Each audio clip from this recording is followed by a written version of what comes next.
What's up, you guys? My name is Cyrus Wolf, and welcome back to LEGO Arts. So in the last episode, we did a showcase on LEGO Detroit Become Human Wave 4. So now this time, we are finally doing a showcase on LEGO Captain Marvel. A minifigure that I've been wanting to get done for a while now.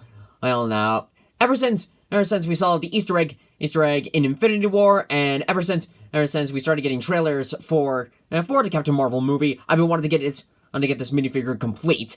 But for a while, I had waited until I got like a clear view of her costume, and then afterwards, I saw LEGO officially released their solo Captain Marvel set, and I almost had the idea of getting that minifigure and doing the same thing that I did with Black Widow, Captain America, Hawkeye, and a few other Avengers minifigures on how I leave some of the minifigure intact, but I modify it.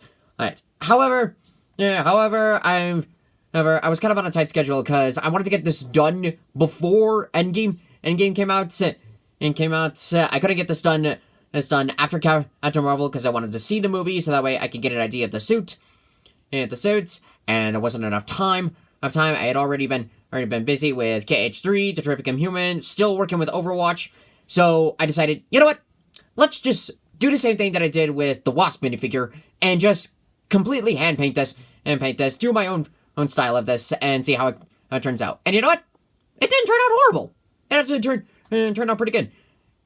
So, as you guys know the whole drill, we're going to take this minifigure, do a review on it, explain my process, why I went with this route, and then go from there. So, without further ado, let's get the pedestal out and get the short showcase on the road.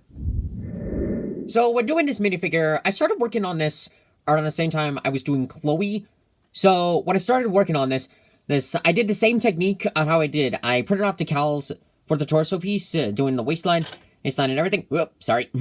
Sorry, I'm rotating the pedestal. But when doing this, I basically printed off, and then when I found the good designs for the torso, I printed it off, painted around it. I first painted on the base color, which is the navy blue, and then I went back.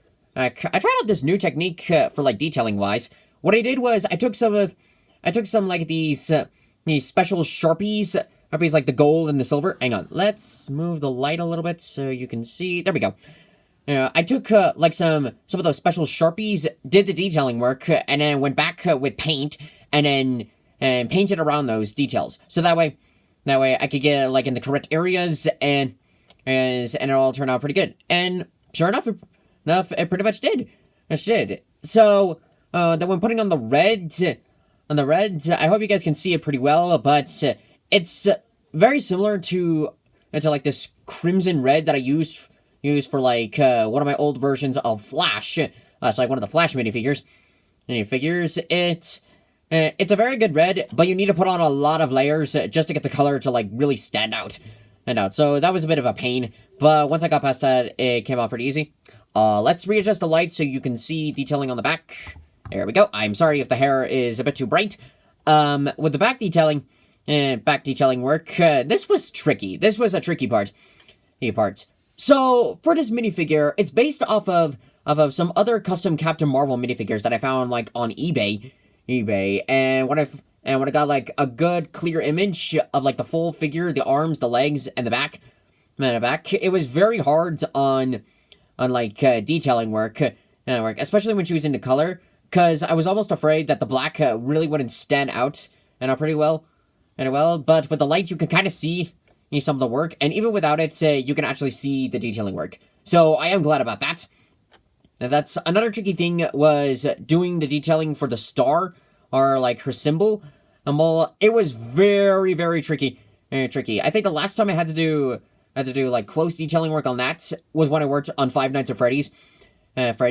So it was very hard to make sure that I didn't mess up the star, because that was one of the more important pieces that I didn't want to mess up in any way or form. Also got detailing work with her shoes, and a bit on the back. I tried to make it all match up pretty well. I'm not entirely sure how that actually came out. And when it comes to moving her legs, you can kind of move them. Originally, the entire minifigure, it was already dark. It was already dark blue, and I was kind of hoping that the dark blue would sort of blend in together, but it didn't. But at the time, I didn't really care because I wanted to get all the detailing work as much as I could. So, it was pretty much like, I guess it's sort of a win-win scenario. I got detailing work done, and I got the the basic image of Captain Marvel done.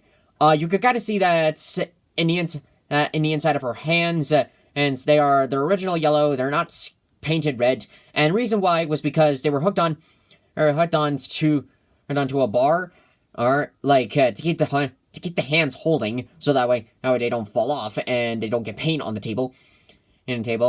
But I've always had experiences in the past where if I try to hook something in, the paint will go and will come off. So I didn't want to deal with any of that. And plus, in a way, it kind of shows that she's triggering her powers.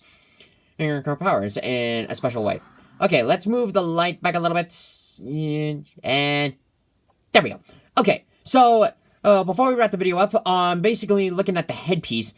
If some of you are looking at this thing and thinking, why does that look familiar? Well, it's the same face that I used for North in Detroit Become Human. Anyway, because I felt like that face matched up pretty well as to what Carol's character looks like.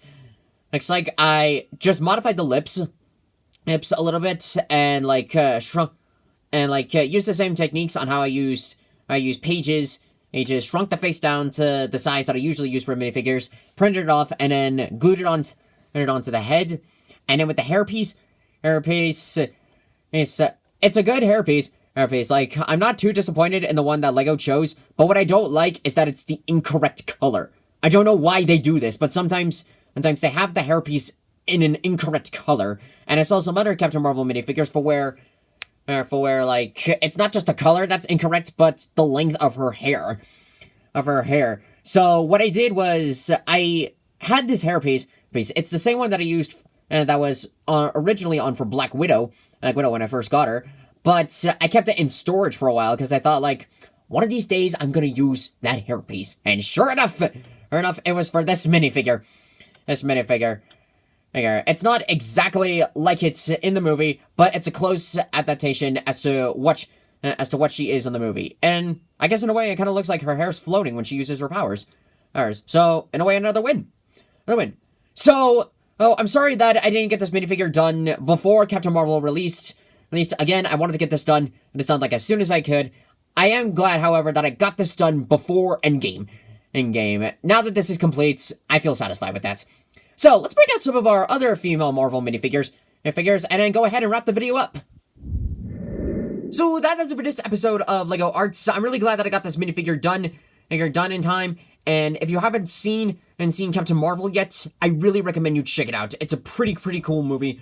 It's got good humor, good fight scenes, action, characters, and we finally get to learn how Nick Fury lost his eye. No spoilers of how the movie went, but if you have not seen it yet and you want to check it out, I recommend you give it a shot. So, for some updates on some showcases, still working with Overwatch, and today I just began working on God of War. I started working on Kratos, but that probably won't come in for a little while, because I need to get some short legs for Atreus, because all my current short legs have been used for other customs. So that's one of the things I'll have to go shopping for. Some updates for the Let's Plays. I'll be going back to Kingdom Hearts 3 soon. As well as some of the other games. I am thinking about doing a couple of more videos on Detroit Become Human.